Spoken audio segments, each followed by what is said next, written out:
All right, I'm David Ruiz. And I'm David McKerracher.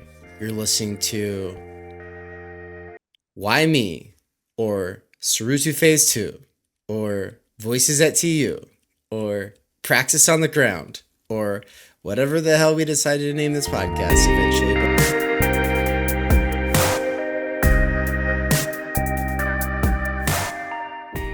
It's a podcast where I am joined by a sort of rotation of co-hosts, and I'm very excited to be doing the first episode with Ruiz here. Great to have you, man. What are we talking Yeah, I'm about great. today? Happy to be here. So you mentioned wanting to do an exegetical on Postman, and since we got the Cerutu, I thought this first essay from conscientious objections, that's a tricky word. The first essay I thought would be good. Um, I guess the question he's asking are what are legitimate forms of research in the social sciences? Mm, So I think that really much that kind of summarizes it right there, why I thought it'd be interesting for us to discuss. So I'm excited sweet. to see what you think. Yeah, I've got it up here on the screen so people are able to see it now. I've also got the cover so that people can go get the book for themselves. The cover so that you see the edition we're on, but also just so that we can help bring Postman to more people's awareness. He's become increasingly crucial here at TU. And it was my conversations with you, David, that made me just realize, yeah, I want to do this. Um, Also, I've just been wanting to do some more exegeticals recently, and so yeah, you've been brushing up a lot on Postman, and so maybe as we read through this first essay, at some points we'll stop and talk about some of his work. Most people know him for, actually, I'll pull it up here. It says like other works by Postman, uh, Technopoly, Amusing Ourselves to Death, The Disappearance of Childhood, Teaching as a Conserving Activity, Crazy Talk, Stupid Talk, and then Teaching as a Subversive Activity. Well, those are not all, but these are some of the more popular ones. Technopoly and Amusing Ourselves to Death are the most popular, though, and most people who know him Mhm. for those books are unaware of the fact that he does a lot of stuff in education, critical pedagogy, alternative schooling, the critique of the schooling system. And what's really special about him, as I discovered this year, is that he's not just like a McLuhanite, like a sort of dark McLuhan, sort of in the Baudrillardian vein, except more American and practical. But he's also going to say the school is a medium. And I remember years and years ago, one of the groups I was in, somebody kept coming back to the fact that Foucault never wrote a book about education. And there was a period of time where I was like, well, Bourdieu's that guy. Bourdieu did the thing Foucault was trying to do, but focused more on the professions and school education.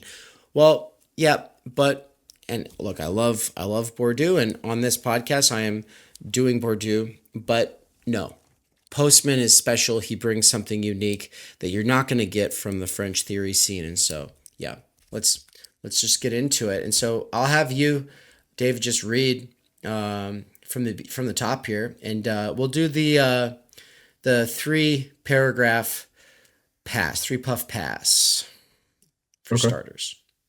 Okay, let's go. So I'm going to start with that little summary at the beginning too. Yeah. So social science as moral theology. I begin with this essay because it provides the reader with the frame within which I compose my conscientious objections.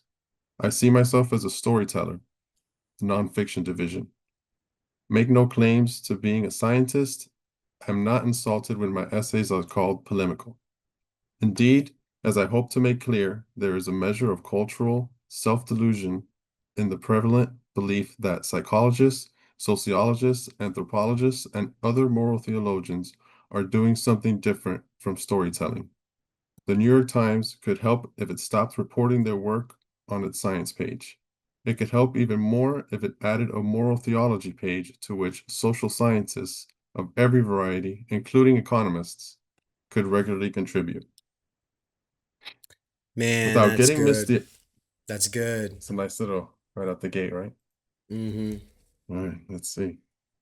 Without getting misty-eyed about it, I think we can fairly say that universities have a sacred responsibility to define for their society what is worthwhile knowledge.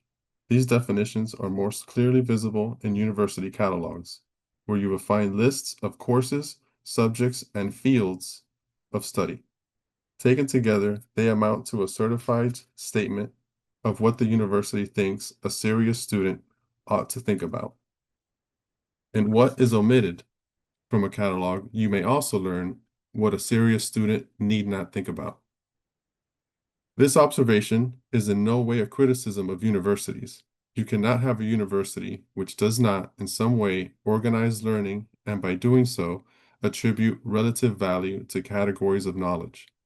The trouble is that sometimes a university can suffer from hardening of the categories. This happens when certified scholars resolve, against all reason, to defend their customary view of knowledge from encroachment by more novel perspectives. Why scholars should fall into this state of mind is, all by itself, a fascinating issue and probably should be included in university catalogs as a course, or a subject, or even a field of study. Abraham Maslow devoted a portion of his career to studying the matter, and in his book, The Psychology of Science, he concluded that science, and by extension, scholarship generally, can be a safety philosophy, a security system, a complicated way of avoiding anxiety and upsetting problems.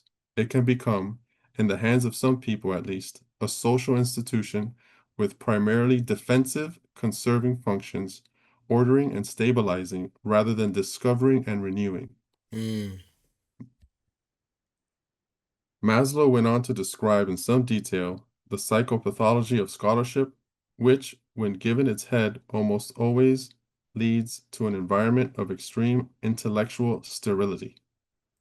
Of course, it must be said, and Maslow said it, that when it is not psychopathic, the conserving impulse in scholarship is quite important, since it serves to protect an intellectual community from expending energy on trivial and even depraved categories of knowledge, such as elocution and astrology.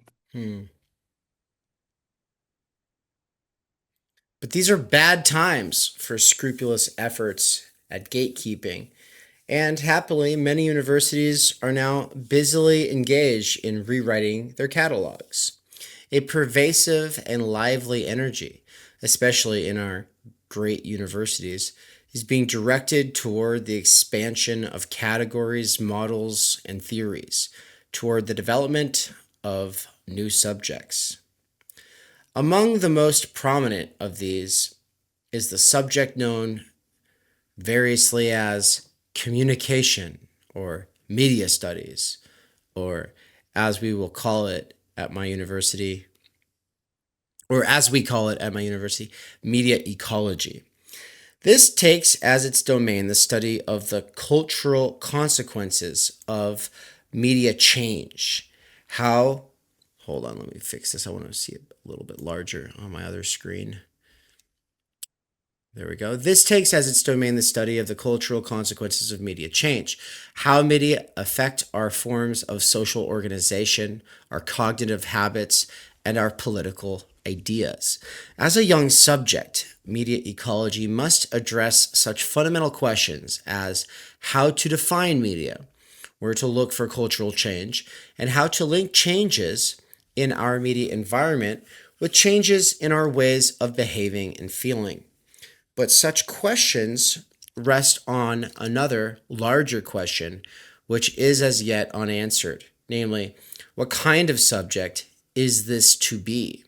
Is it a science? Is it a branch of philosophy? Is it a form of social criticism? Where, in short, do we place it in the catalog? I love his focus on talking about the disruption of these traditional fields. He talks about the enormous amount of energy going towards that. He's talking about how this is a rising thing and it needs to be done seriously. And I just want to point out, in my experience, which is very limited, of course, but at the university, communications or communication studies, not the most rigorous field, and also very removed from all of the cool stuff that we like here at TU, very removed from critical media theory, and instead very like, I don't know, it's basic, and it's a lot of the people who take on a communications major are looking for the easy way out. Like they're looking for an easy degree. And it's kind of got that reputation. Like, oh, you want to play football? You just do a communications major, right? It's a big tendency, and it's really too bad because this could have become the sort of mother science or field, discipline, whatever. Hate to interrupt, but we would be remiss to not share an advertisement from our sponsors. And we're not sponsored by any corporate or state entities other than ourselves. So I'll just tell you a little bit about some of the past courses and the ongoing courses here at TU. Because if any of them sound exciting to you, well, you can access all of them by becoming a subscriber. That's right, subscribers make all of this possible. Subscribers get access to the course I taught on Martin Heidegger's Being and Time, as well as the course that I taught the first half of last year, Emmanuel Levinas's Totality and Infinity, the second half for which I will be teaching this winter. I've also taught critical media theory and critical doxology and time energy with my wife, Ann Snellgrove McKerracher, who is the co-host on What's Right. Also, you would get access to the course I taught at the university, 3 semesters worth, on Intro to Critical Social Theory and Socioanalysis. But also, we've had lots of other great professors teach Introduction to Marxism by Chris Catrone, Intro to Lacan via Seminar 11 with Todd McGowan, Introduction to Ivan Illich with Brian Weeks, The Clinical Structures of Psychoanalysis and Autism with Dr. Leon Brenner, the Michael Downs Seminar, Introduction to Slavoj Žižek, Introduction to Nick Land, and Žižek's For They Know Not What They Do, all taught by Michael Downs, as well as What is Sex? There was a collab that I did with Cadell Last. Theory 101, a collab I did with Hello Gorgias. And then also, of course, there's Carl Jaspers' Is the Idea of the University, PMC Consciousness and Ideology. These were early, very important courses that I taught with friends at TU back in 2023. And they remain important to this day. Every one of these courses comes out of an overarching research project. There's a real driving force, mission, and agenda to the research going on at TU because we want to understand the situation for the sake of large-scale structural change focused on the good life. What does that actually mean? If you really want to go deep, obviously, these courses are something you could spend the better part of a year binging while at work. Ongoing courses that come out on a monthly basis are the Fundamental Problems and Core Concepts at TU with yours truly. Also, my seminar, Philosophy of Nature with Nina Power, the Benjamin Studebaker seminar, as well as his course, The 12 Political Theorists. We've got some really exciting stuff coming down the line. The only way to make this all possible and really deepen your knowledge and familiarity with all of these different things is to become a subscriber today at http://theoryunderground.com/subscribe. Thank you. Science or field, discipline, whatever. Yeah, he was thinking of it as kind of like a replacement for English at one point throughout his writings. And I know his program at NYU was ended a little bit after he passed, but the Media Ecology Association is still something that's going, and that was started by he was involved, but it was also like 5 of his students that kind of are continuing to carry the torch that way. But it's no longer a program at NYU. Makes sense. It makes sense. I mean, it makes sense They because probably didn't know where to put it. Yeah, you know where to put it, and also just I think to properly do media theory, you do need enough of a basis in a bunch of other fields, and it's going to be rare to find somebody with the drive to have that kind of basis in all those other fields. So it's not going to be common to find somebody with Postman McLuhan, Baudrillard levels of priors. Like they spent enough time in all these different fields and they were thinking between those fields, trying to go beyond those fields. And so, that's quite the challenge to try to make to institutionalize, right? To make yourself replaceable. Yeah. If you are pioneering a field and you want to institutionalize your school of thought, in a sort of sense, you've got to be able to make yourself replaceable. And so, McLuhan, Postman, Baudrillard, none of them, obviously, were really replaceable. But of course, also, I'll just say, maybe that shouldn't be the goal. Maybe there's a value to what they're doing beyond that. But anyway. The usual, indeed the only answer, is that the subject must be a social science. Therefore, in this essay, I will address two fundamental questions. What are legitimate forms of research in the social sciences? And what are the purposes of conducting such research? I must say at the start that I reject the implications of the phrase social science. I do not believe psychologists, sociologists, anthropologists, or media ecologists do science. And Michael Oakeshott's distinction between processes and practices is definitive in explaining why. Okay, so in terms of note-taking here, processes versus practices is a major distinction.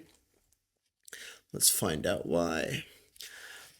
Oakeshott means by processes those events that occur in nature, such as the orbiting of planets or the melting of ice or the production of chlorophyll in a leaf.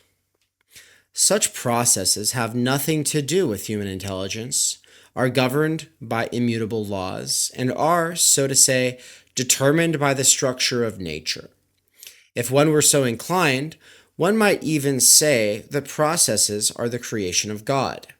By practices, on the other hand, Oakeshott means the creation of people, those events that result from human decisions and actions, such as this essay, or the formation of a new government, or our conversations at dinner, or falling in love.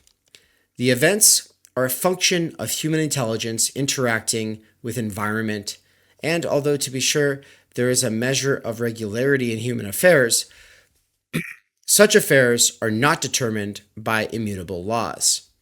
Now, I have been told by friendly colleagues that this last statement, namely that human actions are not determined by immutable and universal laws, cannot be proved, and that to assert it is in the nature of metaphysical speculation. Fair enough. You may consider it then to be part of my metaphysics that I believe in free will and in choice, that human beings are fundamentally different from orbiting planets and melting ice.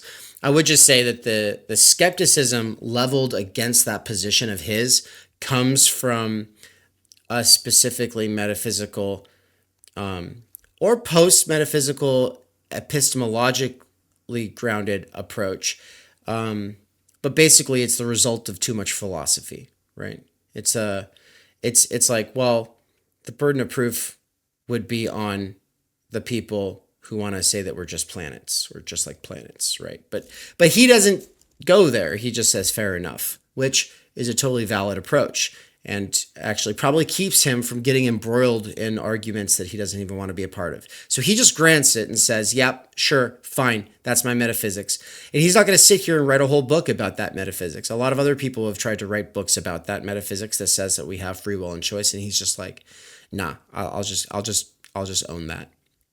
So he's saying that human beings are fundamentally different from orbiting planets and melting ice, and that while we are profoundly influenced by our environment, our ideas and behavior are not irrevocably determined by natural laws, immutable or otherwise.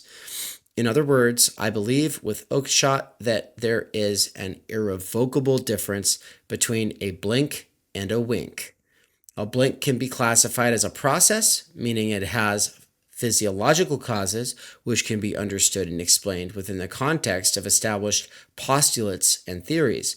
But a wink must be classified as a practice filled with personal and to some extent unknowable meaning, and in any case, quite impossible to explain or predict in terms of causal relations, except for this one, which is where I look at the camera and go, that one, that one could be argued to be because of the causal relation of reading this text. Obviously, that was the cause, but in a lot of cases, obviously, a wink is a mysterious thing. Yeah. Before going on, I just wanted to point out the little jab he did, which is fun. He has these all over his writing. It's the I have been told by friendly colleagues, which I assume he. Yeah, I love those. He has a lot of those to keep an eye out for. So Yeah, let's go on. yeah, I didn't take it as a jab, but you're totally right. That Yeah. probably is a jab. Yeah, nice.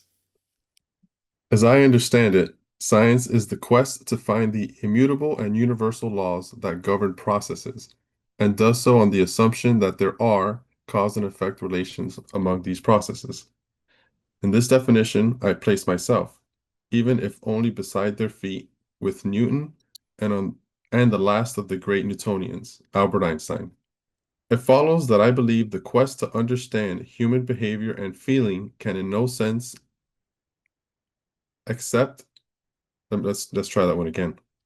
It follows that I believe the quest to understand human behavior and feeling can in no sense accept the most trivial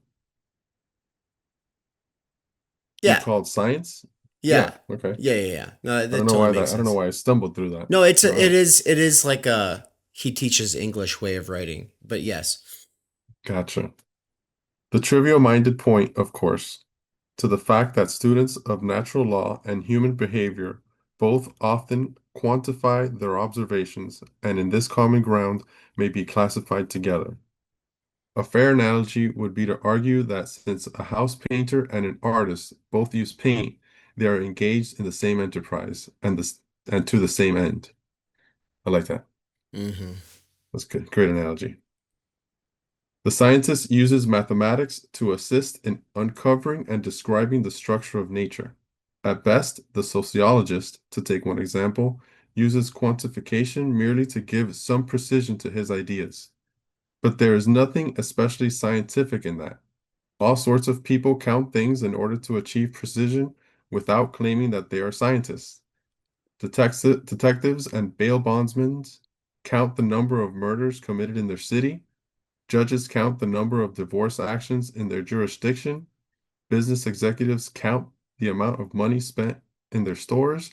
And young children like to count their toes and fingers in order to not be vague about how many they have. Information of this kind may sometimes be valuable in helping a person get an idea, or even more so, in providing support for an idea. Numbers may even be useful in browbeating people into accepting an idea that otherwise has no merit. Mm. I have, I like that. I have myself harbored several such worthless ideas, one of which has recently been supplied with some impressive numbers that not only will permit me to continue to believe this nonsense, but may help me to persuade others to believe it. I refer to my theory that living in California, which he loves bashing, by the way, he loves bashing California. Apparently, it's like a New York thing. Florida and other No, warm it's a, climates. sorry. It's an American thing. Yeah, Come actually, on, now that he come mentioned on. Florida too, I was like, oh yeah, Pew that's pew pew right. pew pew. Yeah, I know that Yeah. that's yeah, Florida and California are two of the best places to bash if you're an American. You can safely bash them almost anywhere. Texas would be the other one. It's kind of politicized though, especially Texas versus California. That's more political. Yeah, Florida's a bit more. It's a little less political, but yeah. Anyway. gotcha. All right, so let's see. I refer to my theory that living in California, Florida, and other warm climates tends to shrivel the brain and makes people dumber than those living in colder climates, such as New York, Pennsylvania, Illinois, and Iowa. Since there is no idea so bad that a social scientist will not find support for it, I was not surprised to come across a study by two doctoral students at Texas Technical University who found that the 10 states with the highest average SAT scores all had cold winters.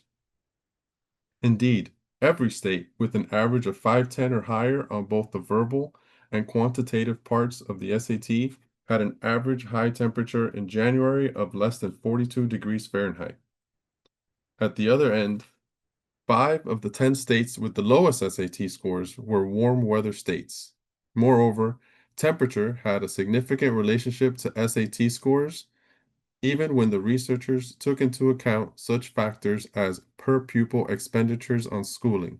So there. Just as counting things does not a scientist make, neither does observing things, though it is sometimes said that if one is empirical, one is scientific. To be empirical means to look at things before drawing conclusions. Everyone, therefore, is an empiricist, with the possible exception of paranoid schizophrenics. To be empirical also means to offer evidence that others can see as clearly as you. You may, for example, conclude that I like to write essays, offering as evidence that I have written this one and that there are several others contained in this book. You may also offer as evidence a tape recording, which I will gladly supply, on which I tell you that I like to write essays. Such evidence I want that such tape. evidence I want that tape. It should be like a collector's thing, like a cassette tape. And it just, the only thing on it is Postman saying, I like to write essays. And then like and all then of us, clack. all of us Postman bros could like have that in our upper pocket, It's a little collector's Right. edition. I dig it. Could be a ringtone. Yeah. Yeah. Mhm. Yeah. Well, we should find out if we could. Hey, anybody, if you find him actually saying this aloud, let us know. We'd like the soundbite. We'll put it on the soundboard. That'd be cool. Such evidence may be said to be empirical, and your conclusion empirically based. But you are not therefore acting as a scientist. You are acting as a rational person, to which condition many people who are not scientists may make a just claim. Some time ago, I had a conversation with a young communications professor from a Midwestern university who repeatedly claimed to be a member of the community of social scientists. The basis of her claim was that she had conducted what is called a correlational study of television viewing and aggressive behavior in children, the conclusion of which was that some children in the state capital who watch lots of violent programs are also apt to act more aggressively than some of the children who watch fewer violent programs. She could not say, and had no hope of saying, whether they were aggressive because they watched television violence or watched television violence because they were aggressive. She could also not say, and had no aspiration to say, why it was that some children who watched many violent programs did not act aggressively, or why some of them who didn't watch violent programs did act aggressively. Moreover, she told me that within the past 5 years, there have been more than 2,500 such studies conducted in American universities, with the result that there is no agreement on very much except that watching violent television programs may be a contributing factor in making some children act aggressively, but that in any case, it is not entirely clear what constitutes aggressive behavior. In other words, after 2,500 studies, we have a statement that is somewhat less meaningful than my saying that Ronald Reagan's telegenetic charm may have been a contributing factor to his being elected president.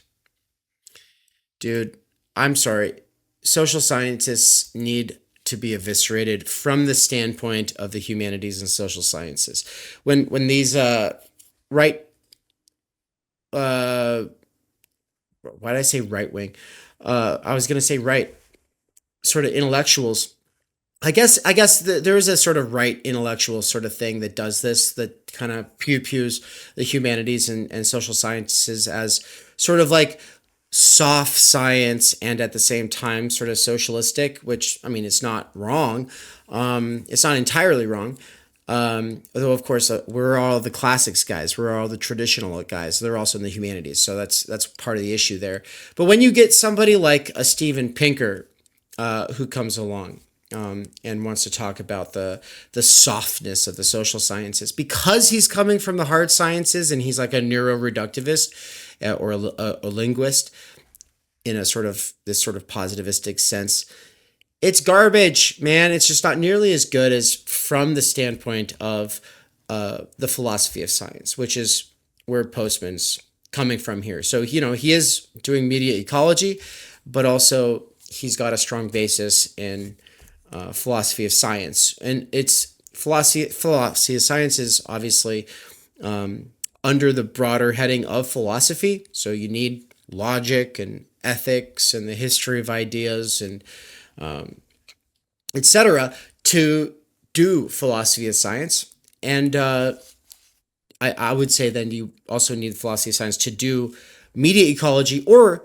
to critique the social sciences. But the reason I'm saying that it's so necessary, it's like my foray into social science and my time teaching there, and being in a department with people who are doing social science. I'm just saying it's so important because anything that you think, you can go and collect empirical data to support it. And of course, to a certain extent, you can prove yourself wrong, right? You can definitely prove yourself wrong, and but also just looking at the research that they're doing on white supremacy and neoliberalism at Boise State. There's a lot of ways to gather data and interpret it, and there's a certain way that any data you gather can add to this everything's white supremacy and neoliberalism approach, which is what they're doing. But it's also so important because everyone's hearing facts, figures, and statistics every day. Social scientists are always coming along saying something that people are already thought, but now they're giving them some statistics to go with it. And it has a power over people because, as Pierre Bourdieu says, one of the big determining factors in our lives is the group's conception of itself. And this is something that media people are able to influence. So if your self-image, and this self has something to do with some kind of group belonging, is shaped by the social sciences, that's a huge responsibility, right? And if these social scientists don't understand what they are doing, which is this kind of theology like he's talking about, the results can be disastrous. And I think one example of that would be teaching college kids that, let's see, one study that comes to mind, I like to go back to this one. I've heard this in two classrooms, two different classes. They brought in this study that supposedly shows that the majority of men would rape if they could get away with it. Yeah. And they get this from a study that was conducted on a college campus. And it's just like, I don't even need to go track down the study. The sample size is already skewed by the fact that these are college kids, right? But then I also just have to wonder about the way that it was put together, the time, everything that goes into it, because that's kind of insane. I can't think of any guys in my life who would say such a thing. And I don't believe that anything but an extreme minority of guys in my life actually feel that way. And so that's just ridiculous. But when you tell college kids that they believe that, when you tell a room full of 25 to 150 students that are mixed guys and gals, and you say, this is the fact, what kind of a impact do you think that has on the group's self-image? You know what I mean? Like, that's just wild. Yeah, there's a performance. There's the numbers to prove it. Exactly. And there's a performative thing going on here. It's not just a proposition. You are it it's performative in the sense that it's actually kind of it can become a sort of self-fulfilling prophecy, right? And all of a sudden Yeah. women are saying, "Oh, I'd rather encounter a bear out in the wild than a man out in the wild," right? Like, Oh, which was that's a right. That recent was one that went out. Yeah. yeah, yeah. Yeah, that's just that would be strange. Most of the men that I know would probably get very aggressive around someone that would admit to being, open to raping if he can get away with it. Yeah. I mean, that's my personal experience. I don't know. Yeah, quite aggressive. The person would no longer be safe in the room. So Right. And the guys who I can think of who are the most like I can think, any bike gang would probably kill that guy. You know what I mean? absolutely right. Like, oh, okay, Right. okay, cool. We'll take care of you then. You know? Right. Exactly. And I think people that get arrested for that in jail aren't safe at all. No, I they're thought not. that was like a right. But this is a underclass and working class kind of thing, and the maybe the majority of the PMC.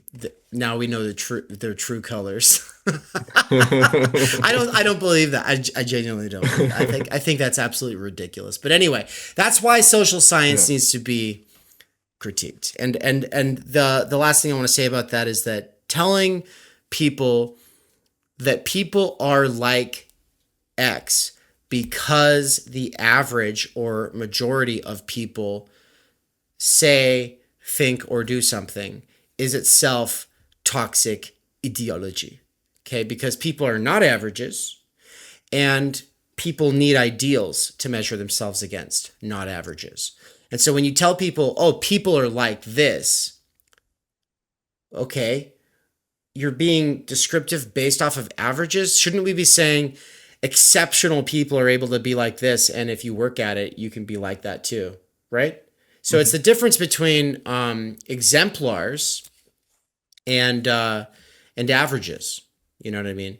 So it's just like no, an approach that says like we should study the lives of the saints or of these successful people. Like that approach is very different from this approach that says, "Oh, well, you're a human and humans are like this because look, Mhm. here's what the average human is like."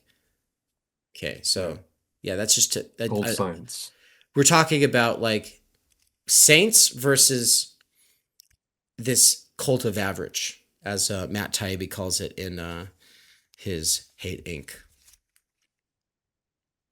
All right, let's keep going. So, am I on this one called Confronted or is it you? I think that's your last one. Okay. Confronted by such a dedicated view of science, I naturally asked what her definition of science was. She replied, it required one to be empirical, to measure things, to make one's methods and conclusions public, and to test one's assertions. Because this definition would not distinguish the act of science from the normal working of a sane mind engaged in problem solving, it did not take me long to get her to acknowledge that such actions, while necessary in science, were hardly sufficient, and I was able to reduce her to saying, well, what difference does it make what you call it? Now, this is not normally the way one ought to treat a young professor, but I did so because I believe it is important to distinguish science from non science. There are three reasons why. First, it is always worthwhile to insist that people explain the words that they have chosen to describe what they are doing, so that their purposes may be evaluated. Second, many people who use the word science do so in hope that its prestige will attach to their work. Americans are peculiarly afflicted. Americans are peculiarly afflicted with science adoration, which is why we must endure such abominations as the oxymorons Christian Science, creation science, Scientology, policy science, decision science, and administrative science, as well as behavioral and social science. Dude, I'm surprised he didn't take a stab at scientific socialism. Because I like to say Scientology and scientific socialism are a couple of my favorite abuses of that word, but yeah. I That's feel quite like the they're list. overwhelming. That's a Yeah. great list he has there. Yeah. Policy science.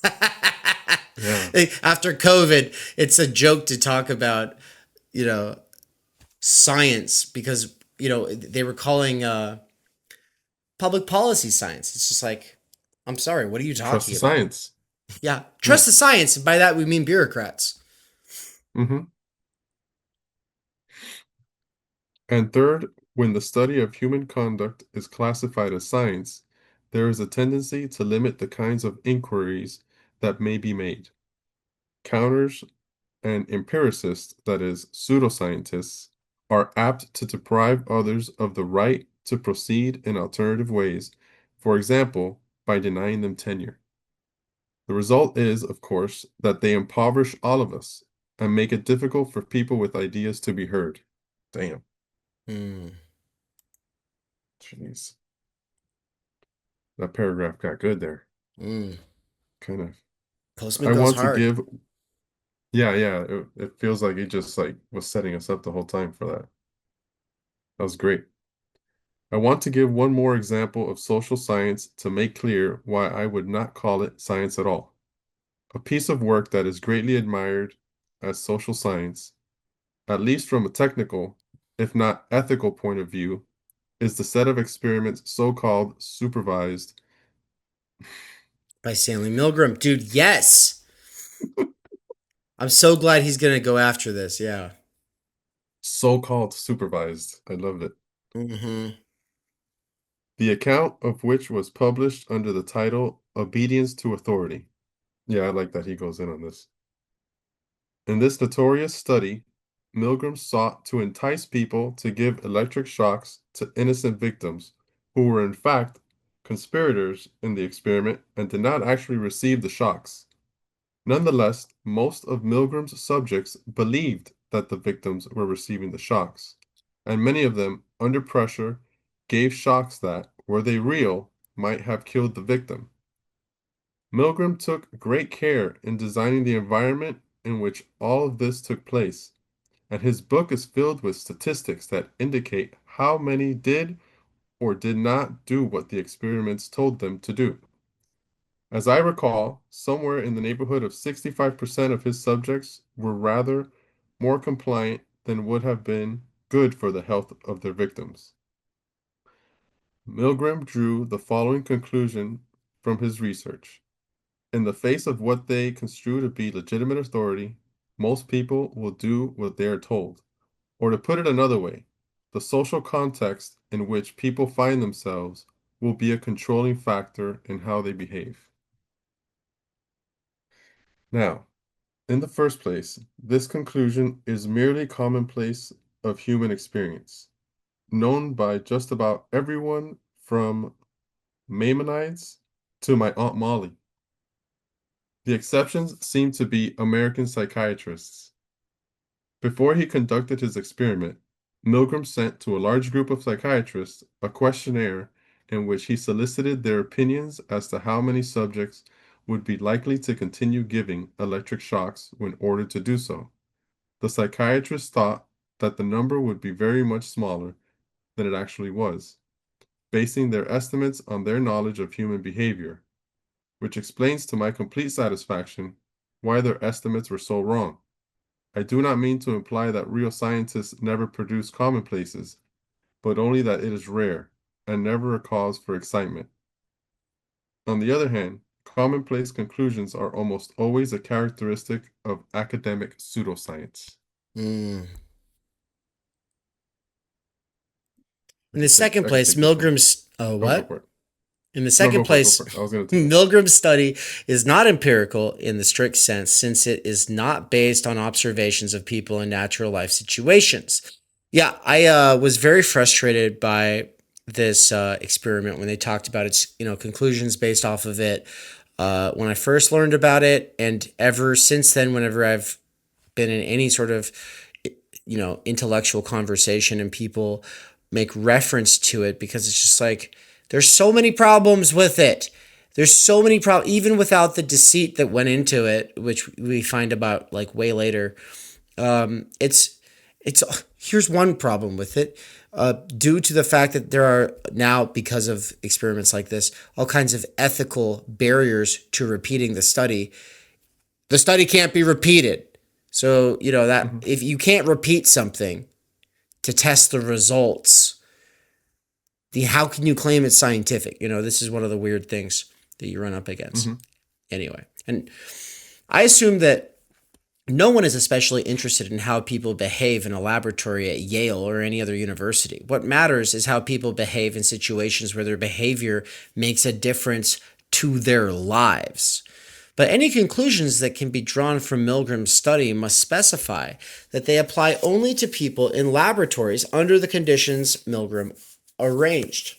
And even if we assume a correspondence between laboratory behavior and more lifelike situations, no predictions can be made about what lifelike situations these might be.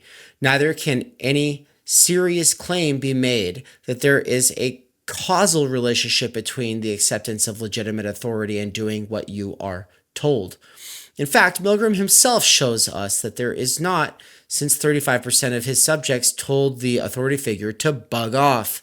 Moreover, Milgram had no idea why some people did and some people did not tell him to bug off. For myself, I feel quite sure that if each of Milgram's subjects had been required to read Hannah Arendt's Eichmann in Jerusalem before showing up at the laboratory, Milgram's numbers would have been quite different. But let us suppose that I am wrong about that, and let us further suppose that Milgram had found that 100% of his subjects did what they were told, with or without Hannah Arendt. And now let us suppose that I tell you a story of a group of people who, in some real situation, refuse to comply with the orders of a legitimate authority. Would you say to me that this cannot be so because Milgram's study proves otherwise? Or would you say that this overturns Milgram's work? I think you would say neither, because Milgram's experiment does not confirm or falsify any theory that might be said to postulate a law of human nature. His study, which incidentally I find both fascinating and terrifying, is not science. It is something else entirely. What leads me to say, at last, what sort of work I think Milgram was engaged in, and what sort of work all of us who study human behavior and situations are engaged in. Oh, which leads me to say, I will start by making reference to a famous correspondence between Sigmund Freud and Albert Einstein. Freud once sent a copy of one of his books to Einstein, asking for his evaluation of it. Einstein replied that he thought the book exemplary, but was not qualified to judge its scientific merit. To which Freud replied somewhat testily that if Einstein could say nothing of its scientific merit, he could not imagine how the book could be judged exemplary. It is science or it is nothing. Well, of course, Freud was wrong. His work is exemplary, indeed, monumental, but scarcely anyone believes today that Freud was doing science, any more than educated people believe that Marx was doing science, or Max Weber, or Louis Mumford, or Bruno Bettelheim, or Carl Jung, or Margaret Mead, or Arnold Toynbee. What these people were doing, and Stanley Milgram was doing, is weaving narratives about human behavior. Their work is a form of storytelling, not unlike conventional imaginative literature, although different from it in several important ways. It's written to be boring and pretentious in a lot of cases. That's the big difference. Oh, yeah. I call the work these people do storytelling because this suggests that an author has given a unique interpretation to a set of human events, that he has supported his interpretation with examples in various forms, and that his interpretation cannot be proved or disproved, but draws its appeal from the power of its language, the depth of its explanations, the relevance of its examples, and the credibility of its theme. And that all of this has an identifiable moral purpose. The words true and false do not apply here in the sense that they are used in mathematics or science. for there is nothing universally and irrevocably true or false about these interpretations. There are no critical tests to confirm or falsify them. There are no postulates in which they are embedded. They are bound by time, by situation, and above all, by the cultural prejudices of the researcher, quite like a piece of fiction. A novelist, for example, D.H. Lawrence, tells a story about the sexual life of a woman, Lady Chatterley, and from it we may learn things about the secrets of some people and wonder if Lady Chatterley's secrets are not more common than we had thought. Lawrence did not claim to be a scientist, but he looked carefully and deeply at the people he knew and concluded that there is more hypocrisy in heaven and earth than is dreamt of in some of our philosophies. Now, Alfred Kinsey was also interested in the sexual lives of women, and so he and his assistants interviewed thousands of them in an effort to find out what they believed their sexual conduct was like. Each woman told her story, although it was a story carefully structured by Kinsey's questions. Some of them told everything they were permitted to tell, some only a little, and some probably lied. But when all of their tales were put together, a collective story emerged about a certain time and place. It was a story more abstract than D.H. Lawrence's, largely told in the language of statistics, and of course without much psychological insight. But it was a story nonetheless. One might call it a tribal tale of 1001 nights told by 1001 women, and its theme was not much different from Lawrence's, namely that the sexual life of some women is a lot stranger and more active than some other stories, particularly Freud's, had led us to believe. I do not say that there is no difference between Lawrence and Kinsey. Lawrence unfolds his story in a language structure called a narrative. Kinsey's language structure is called exposition. These forms are certainly different, although not so much as you might suppose. It has been remarked about the brothers Henry and William James that Henry was the novelist who wrote like a psychologist, and William the psychologist who wrote like a novelist. Certainly, in my meaning of the word story, exposition is as capable of unfolding one as is narrative. Of course, Lawrence's story is controlled entirely by the limits of his own imagination, and he is not obliged to consult any social facts other than those he believed he knew. Lawrence's story is pure personal perception, and that is why we call it fiction. Kinsey's story comes from the mouths of others, and he is limited by what they said when he asked his questions. Kinsey's story, therefore, we may call a documentary, but like all stories, it is infused with moral prejudice and sociological theory. It is Kinsey who makes up the questions and chooses who will be interviewed, the circumstances of the interview, and how the answers will be interpreted. All of this gives shape and point to his story. Indeed, we may assume that Kinsey, like Lawrence, knew from the outset what the theme of his story would be. Otherwise, he wouldn't have cared to tell it.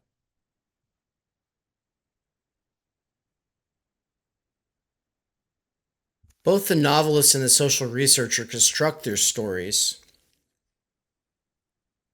Hold on, gotta fix my view here. Mhm. Both the novelist and social researcher construct their stories by the use of archetypes and metaphors. Uh, Cervantes, for example, gave us the enduring archetype of the incurable dreamer and idealist in Don Quixote. The social historian Marx gave us the archetype of the ruthless and fat, though nameless, capitalist. Flaubert gave us the repressed bourgeois. I don't think that's fair, Postman. I think Postman's probably greatest shortcoming is how much he actually brackets out any serious engagement with the critique of political economy. Um, but I guess you do kind of get like the idea of that capitalist from the manifesto, and it's likely that Postman only ever read that, right? But a simple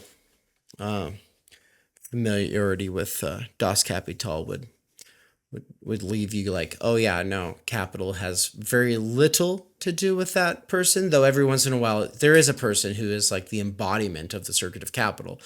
But that's an exception and not the rule.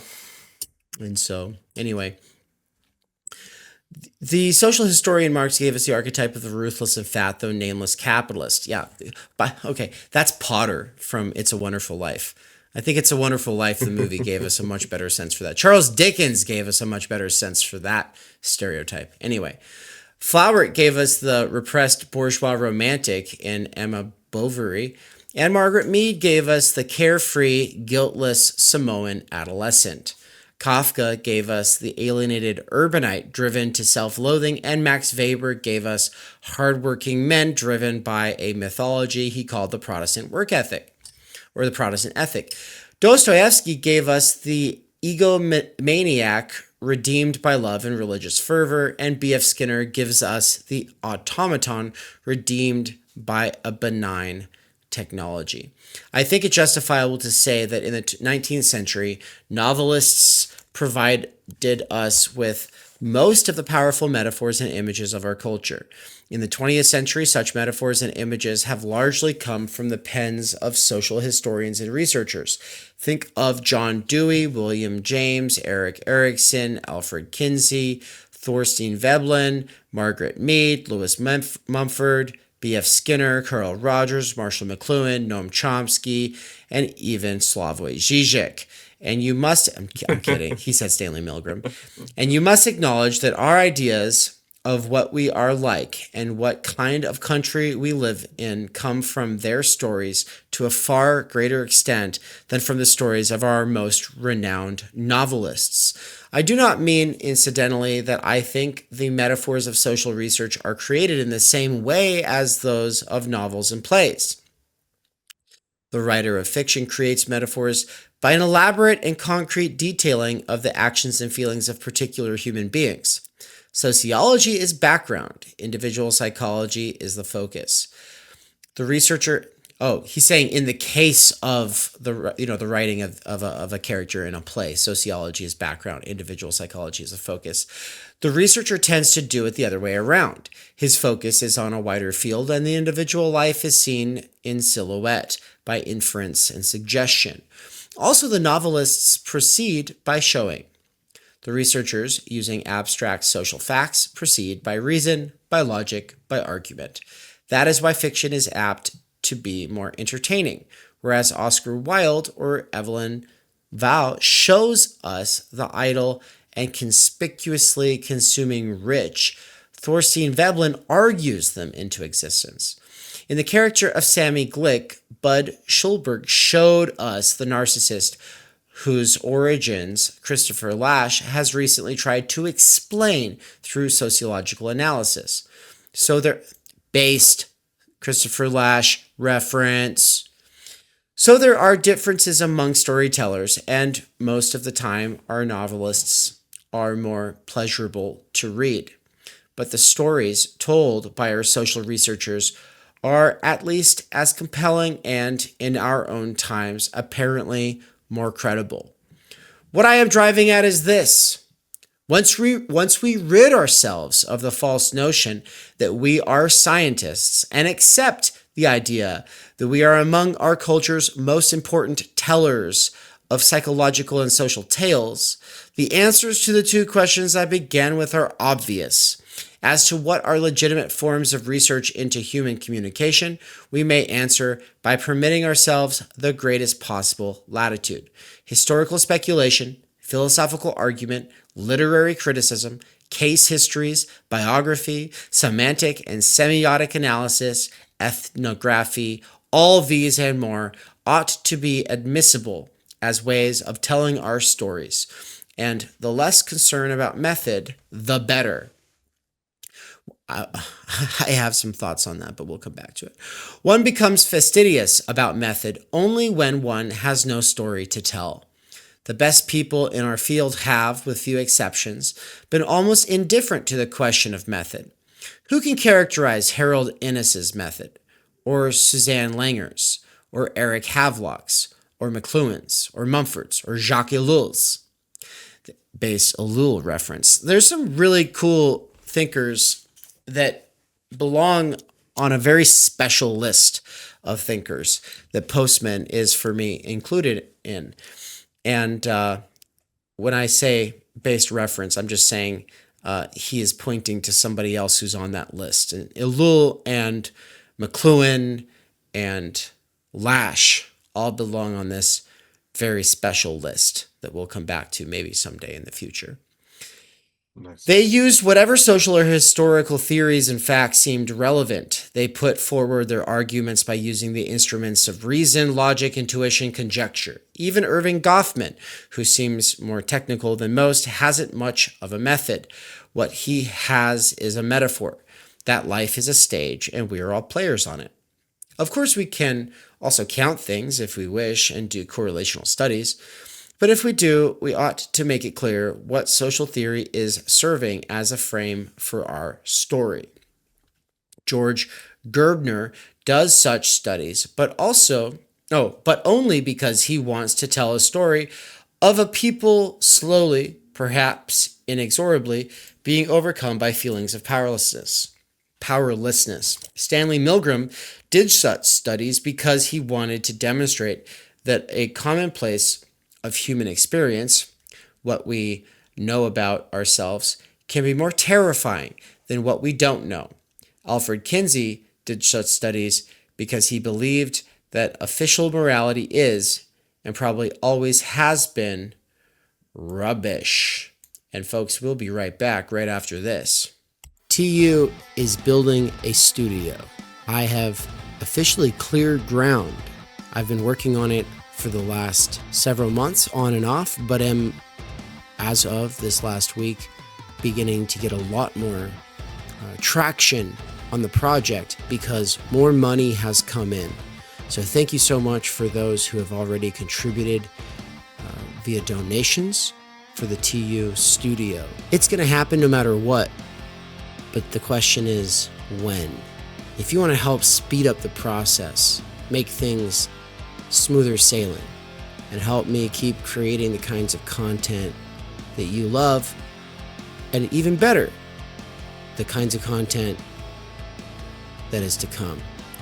There's a whole new era getting rolled out. If you want to help make it possible and usher it in smoother and faster, the best way to do that is to make a donation via the Zelle link up on the screen here. You see that QR code? Use that QR code. Once you have an account, that QR code should take you to where you can make the bank transfer with zero charge, which is really sweet, huh? Yeah, we love that. That's why we're using Zelle. Thank you so much for helping make this possible. We're back. We're back. How you liking this so far, man? I'm enjoying it. Very much. You having fun? I'm glad to get like your perspectives on it. Seems like you're enjoying it too. So I am. I'm happy. Yeah. I'm very happy with this process. So I like when I feel an attraction to a thinker, and then over time there's more and more reasons that I feel attraction to that thinker. It's like compounding attractions. It's like, oh, this person's interested in this thing I'm interested in, has thought a lot more about it than I have. That's really cool. And then, oh, they're also thinking about this other thing that I think a lot about. And, oh, and then there's this other thing. And so it's almost like, you know, when the Death Star has a tractor beam, or when a Star Destroyer has a tractor beam on your X-Wing and it's pulling you into it in Star Wars, you know? It's like I'm being pulled into Postman, but there's like 6 or 7 different tractor beams. I'm like, whoa, that's awesome. yeah. I found it interesting as I was preparing for this kind of pick what we would go through. All the kind of TU terms that kind of came up from Postman. So it'll be interesting to take a look at some of those later. Yeah.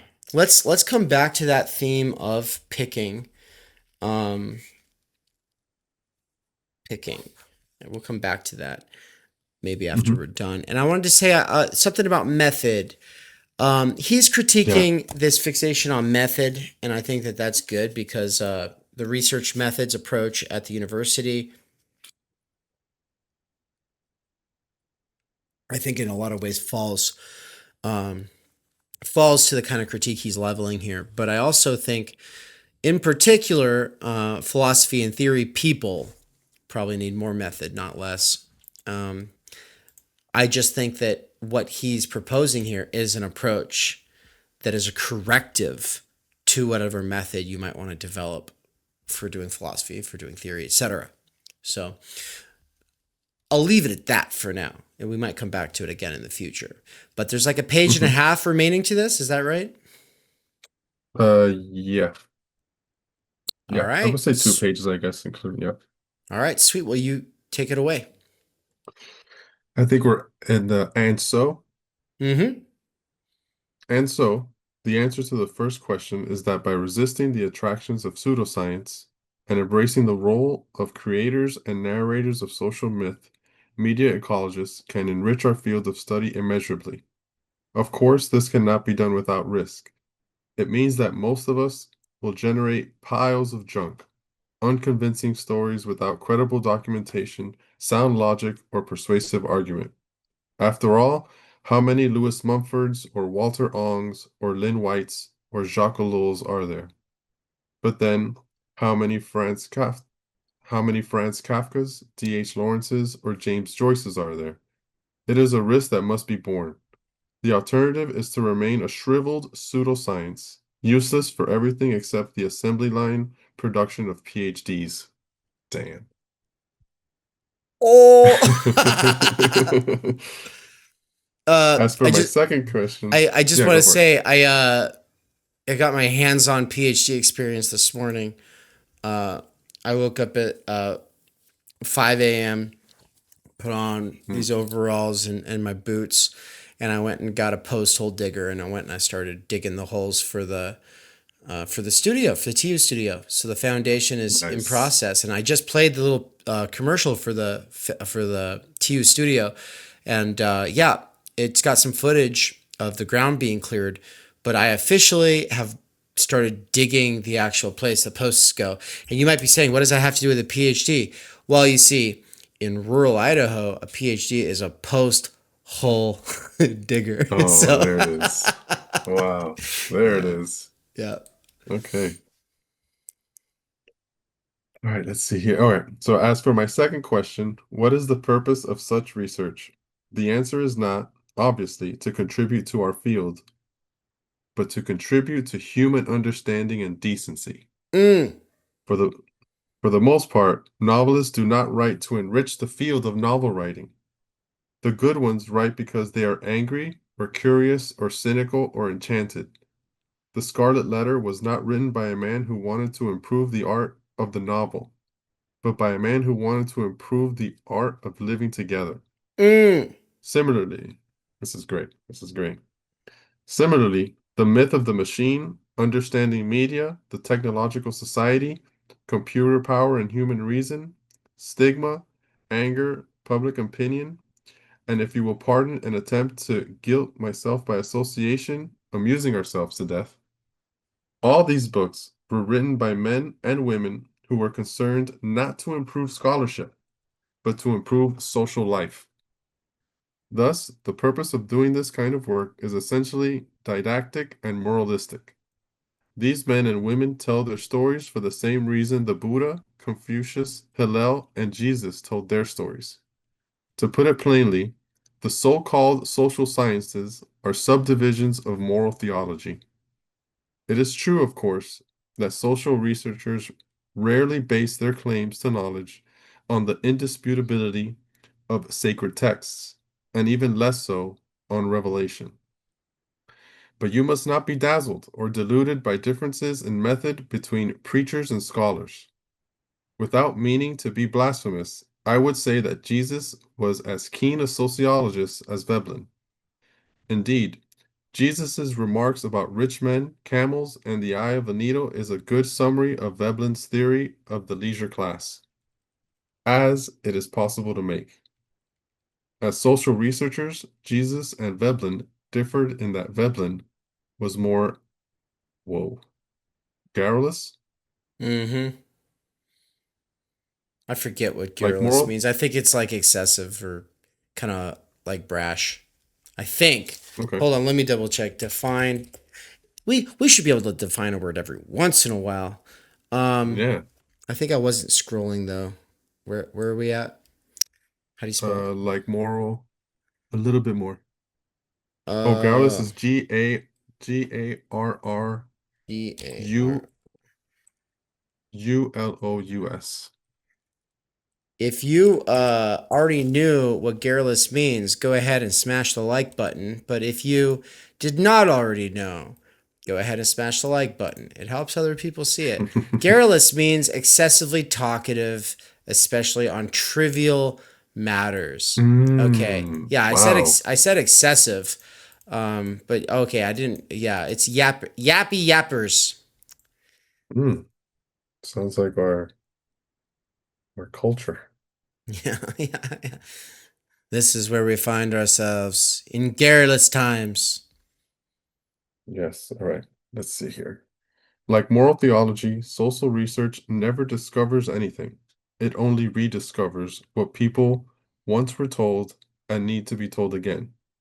If indeed the price of civilization is repressed sexuality, it was not Sigmund Freud who discovered it.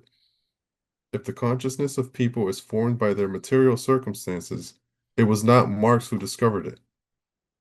If the medium is the message, it was not McLuhan who discovered it. The purpose of social research is to rediscover the truths of social life, to comment on and criticize the moral behavior of people, and finally to put forward metaphors, images, and ideas that can help people live with some measure of understanding and dignity. Specifically, the purpose of media ecology is to tell stories about the consequences of technology, to tell how media environments create contexts that may change the way we think or organize our social life, or make us better or worse, or smarter or dumber, or freer or more enslaved. I feel sure the reader will pardon a touch of bias when I say that the stories media ecologists have to tell are rather more important than those of other academic storytellers. Because the power of communication technology to give shape to people's lives is not a matter that comes easily to the forefront of people's consciousness, though we live in an age when our lives, whether we like it or not, have been submitted to the demanding sovereignty of new media. Mm, And so we are obliged, in the interest of a humane survival, to tell tales about what sort of paradise may be gained and what sort lost. We will not have been the first to tell such stories, but unless our stories ring true, we may be the last. Nice. nice, nice, nice. So I'm very happy we wrote this one. for me this was a live react, whereas for you you chose this, and I wanted to talk a little bit about the picking process. I want um, people who are interested in becoming premium subscribers at TU, um, who want to do something kind of like what we're doing here, though of course it probably just wouldn't be public. Um, I want them to also be thinking about this, and what in particular I'm getting at is that I'm offering to do this with people when the text that you want to read with me, it goes with courses at TU. When it goes with actual courses, when it goes with my seminar, when it goes with the the direction of my research, of Sarutu, right? It's like there are certain things that I just really want to go deeper into because the reason I use the internet is to try to do more of what I want to do. Right? There's specifically stuff that I think is important, that needs to be read, that needs to be engaged with, because I want to understand the situation and positively contribute in whatever way I can. You know, and there's certain texts that help us understand the situation or help us intervene in that situation. And I think that your selection here was really great. So I'm interested in what went into choosing this as a starting point, and maybe some of your more uh, general thoughts about some of the postmen that we'll be getting into here. Yeah, I think I could actually do kind of I could blend those together in a way.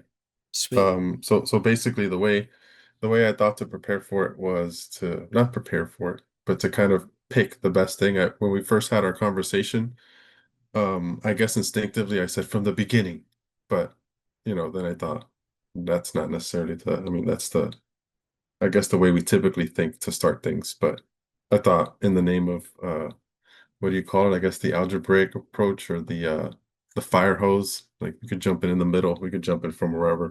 And since Sarutu was kind of the one of the names that was being thrown around, and the fact that it's phase two of Sarutu, um, when this article came to mind, I was like, okay, this might be the one to start off with.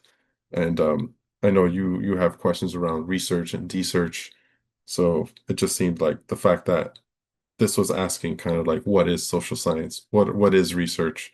What are legitimate forms of research? I thought this would work. Um, but I guess some of the other examples that I have are like for example, I think it's let me see. I think it's the end of education, which the end of education is pretty funny because I thought it was just like it's over, the end of education, but it's actually it could also be the goal of education. So it's like a little double entendre there that he snuck in again. Oh, sick. Yeah, that's smart. Yeah, That's a fun, yeah. fun wordplay there. S- So that's actually the book that he used to kind of focus on the PCFM, basically, like the fracturing of our shared narratives, and he goes into like a few different ones um that are pretty interesting. I could just fire them off real quick. It'll just be like a couple sentences. He's got he basically refers to these as like instead of narratives, he calls them gods, but capital lowercase g gods. Hmm. And he kind of says it's kind of like the guiding light for what education might want to focus on.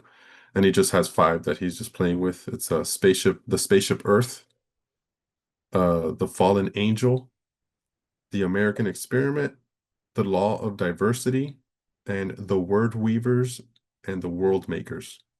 So Hmm. those are just some that he's playing around with there. Yeah, Um, and he gets each of these from somebody, doesn't he? Like, oh yeah, yeah. like I wish I could spaceship, remember off the top of my spaceship head, but Earth is what's his name? Bucky. What's that guy's name? I'm trying to skim it here Buckminster and see if I Fuller, could right? pick it up. Yeah, Buckminster Fuller does Spaceship Earth. He wrote a book called Operating Manual for Spaceship Earth. What were some of the other ones? He's got Spaceship Earth, The Fallen Angel, Fallen Angel. which I think Interesting. that has to do with like that the fallen angel could be redeemed if he you know gets his act together. Hmm. Damn. Lucifer as Prodigal Son. That's the sequel to Paradise Lost that I want to see.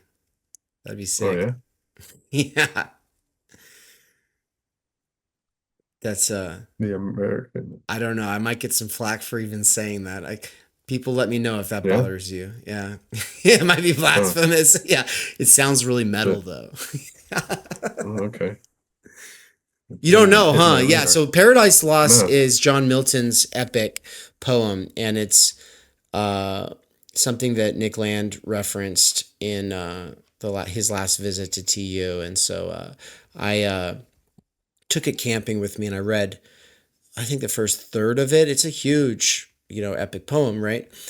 And it's controversial because it gives you a lot of sort of the biblical story kind of retold and embellished, and it kind of puts it in the same Mm, cinematic universe as the Greek gods and stuff like that. Of course, God, as in Yahweh, as in, the Hebrew God, like God is God. God's like, God runs the shit. But like, and of course, like that's the main universe. But of course, there are constant references to the lower case G gods. And there's a lot of time spent from Lucifer's standpoint, and so he gets cast out of heaven, and it's got like this whole like book within the epic where it's just like Lucifer consulting with the fallen angels, and they're all just like, everyone is just ruined. It's after the big war that tore heaven. Basically, Lucifer took 1/3 of the angels with him. They were cast out. They lost they lost the battle for heaven, and so you find out about all these like head honcho demons like Moloch, and dude, there's this whole list of all these like these demons, and it's like I'm like thinking, I'm like, okay, was Moloch and Mammon and all these Beelzebub or Belial, were all of these demons in the Bible? And I'm like thinking back to King James and like my King James version sort of education as a kid, and I'm like, I don't. Mammon was never referred to as a demon. It was just like the love of mammon is just like the love of money, right? And then it's like, well, Beelzebub, I'm pretty sure Beelzebub is mentioned in the Old Testament. Like some of the people the Hebrews need to go kill worshipped Beelzebub. And then I'm like, okay, so, but basically Milton is building, this is like this epic, not just expansion pack. It's like he's bringing together all of these ancient epics, and then he's like bringing in the sort of King James Bible, and it's sick. It's really sick, and the whole time it's heavy metal. Like it's got like super heavy metal like kind of vibes to it. Like I could see like Lorna Shore doing some epic album that is just the literal entirety of Paradise Lost, and that would be amazing. Anyway, so this is just me geeking out. Soundtrack. Yeah, dude. It sounds amazing. It sounds I want awesome. it. I want it. Someone, please make it happen. Yeah. Anyway, basically, John Milton was an important Protestant in the 17th century, in the 1700s, and so the big question is, for me, what kind of a role did it play? And I looked into like how controversial was it at the time. Anyway, these are just questions that I have. Nick Land talking about it definitely got me to go finally read it, but it's something that I've wanted to read for over 20 years. And anybody who read The Golden Compass or the series of books, The Golden Compass, and I forget what the sequel and the whatever, it's a trilogy. The trilogy is called His Dark Materials, which is a throwback to Paradise Lost, and that's a more anti-Christian series. It's like almost like we're talking like youth fiction, like Harry Potter. The Golden Compass, though, is like in a universe where like God is real, but he is like this asshole, and the church has fallen, and it's like this bad thing, and it's like yeah, it's very controversial. So controversial that they made a movie about the Golden Compass, and then the sequel got canceled basically because it's just like our country is pretty Christian still, and it's just like it did not fly.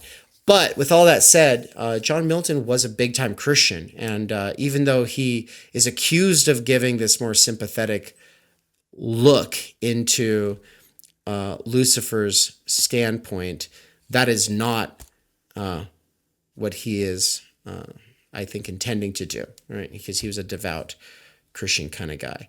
But with that said, I was saying Lucifer as prodigal son, fallen angel who can return, like that. This whole rabbit hole just stems from that statement. And you're like, oh, it sounds cool, and I was like, okay, I got to embellish this then.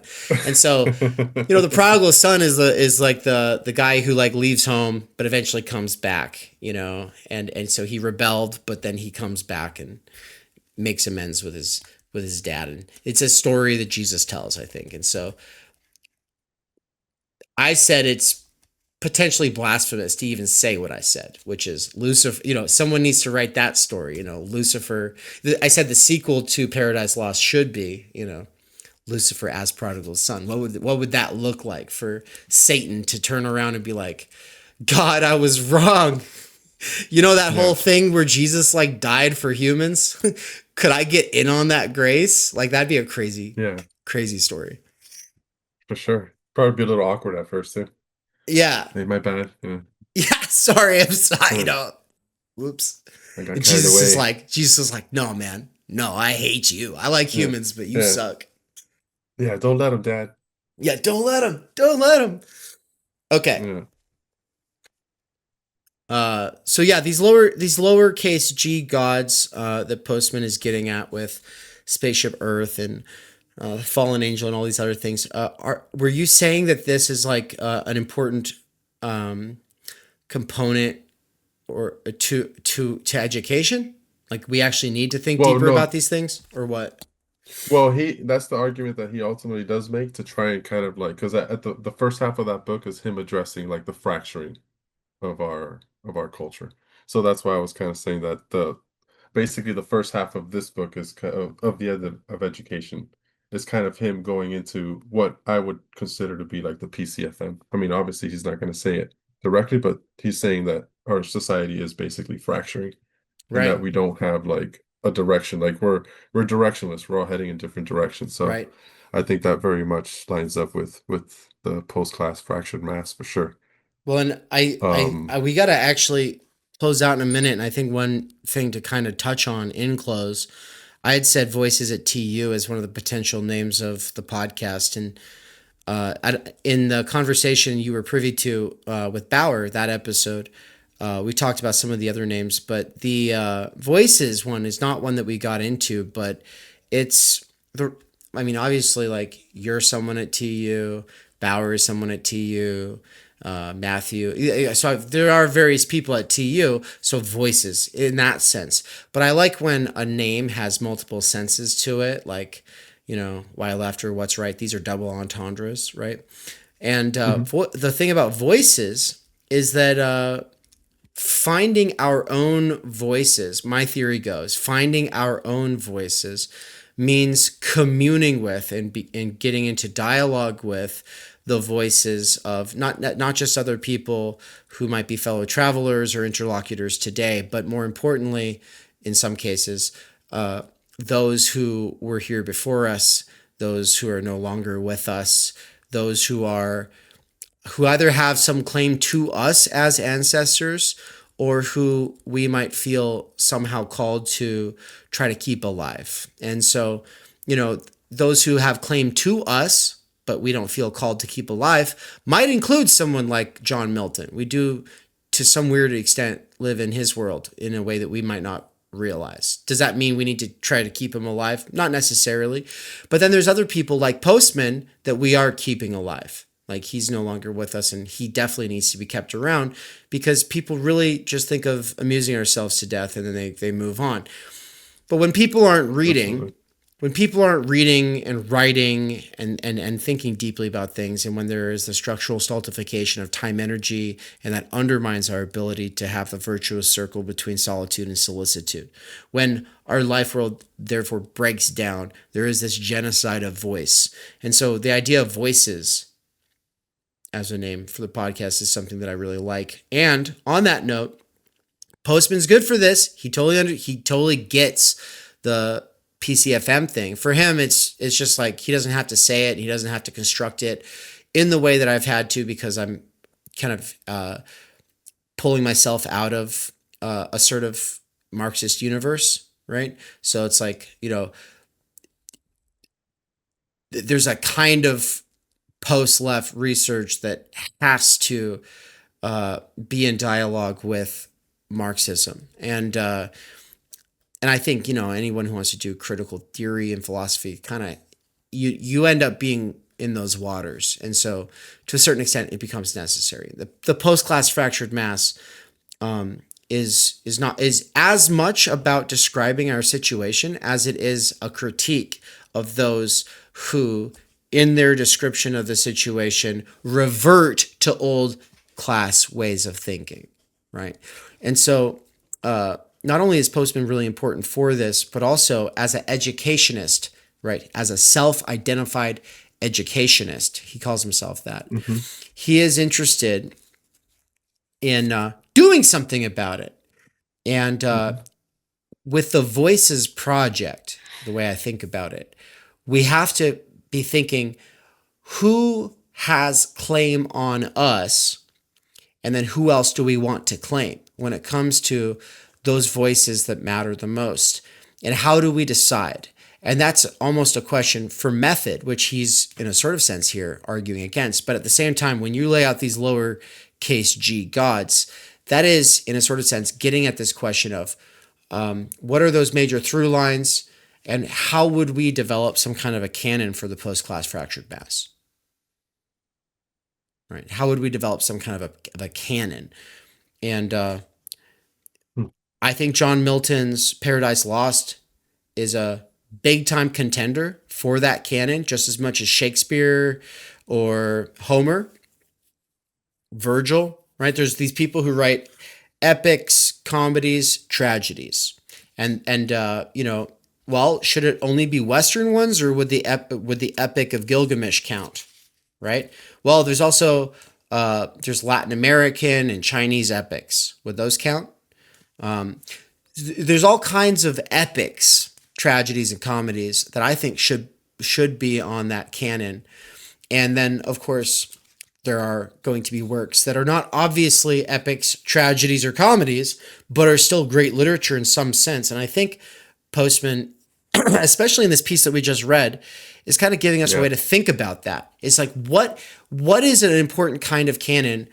Now, I'm not saying that I'm not talking about federal standardized education, that comes along and tells everybody you have to all read this. I'm saying at the level of like you in your household, with your family and with your friends, community, neighborhood, you need to have a canon, and you need to have a constant conversation with other people. What should that be? And whenever you agree with somebody that something belongs on the list, even if you might disagree about a bunch of other stuff, if you say, well, Dave, I don't think Paradise Lost or Shakespeare even needs to be on the list at all. Well, but if you do think Postman goes on the list, and I think Postman goes on the list, then we should be reading together, right? Like that's, assuming that we get something from our conversations.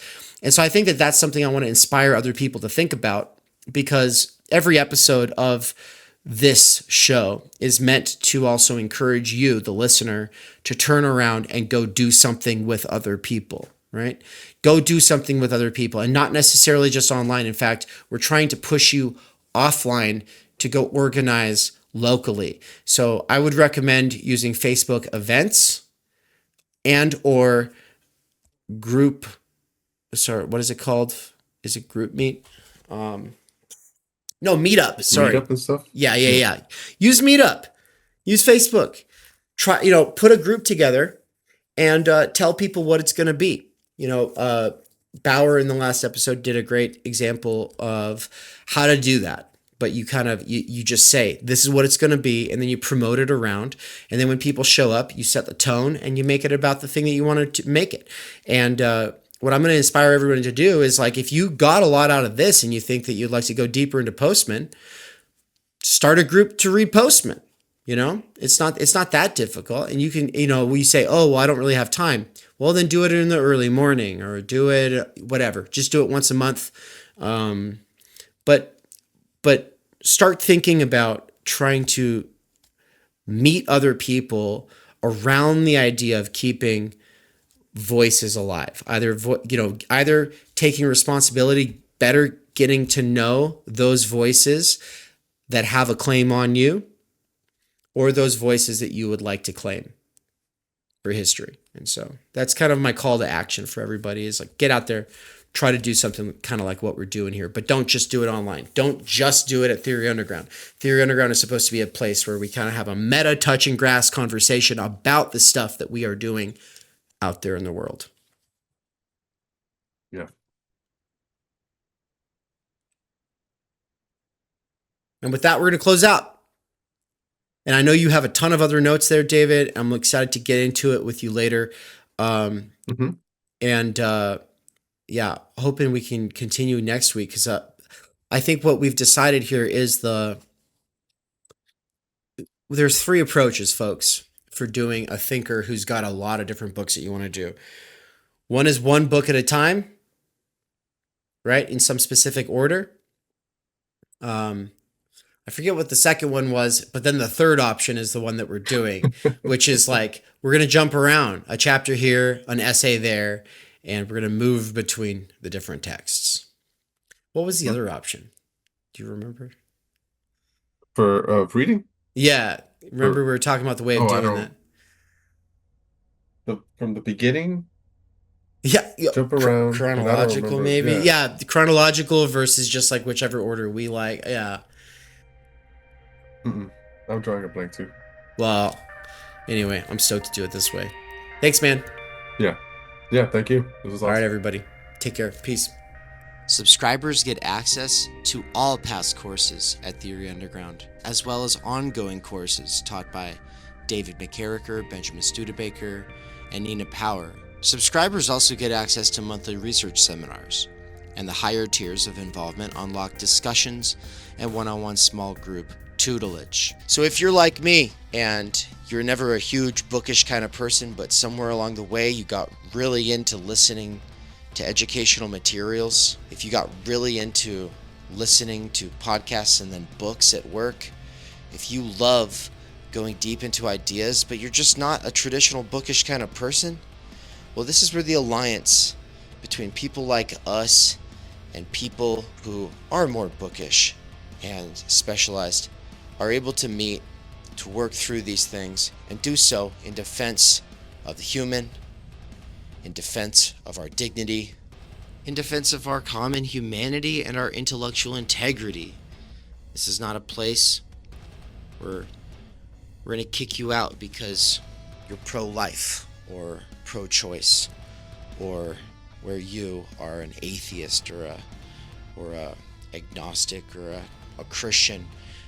But it is a place where you're expected to love one another regardless of such things, and to show up for people in your actual IRL real life communities regardless of such things. And if that is exciting for you, and if you're excited to learn about what this approach, this method, this school of thought has to offer, then I'm excited to meet you. Subscribe today.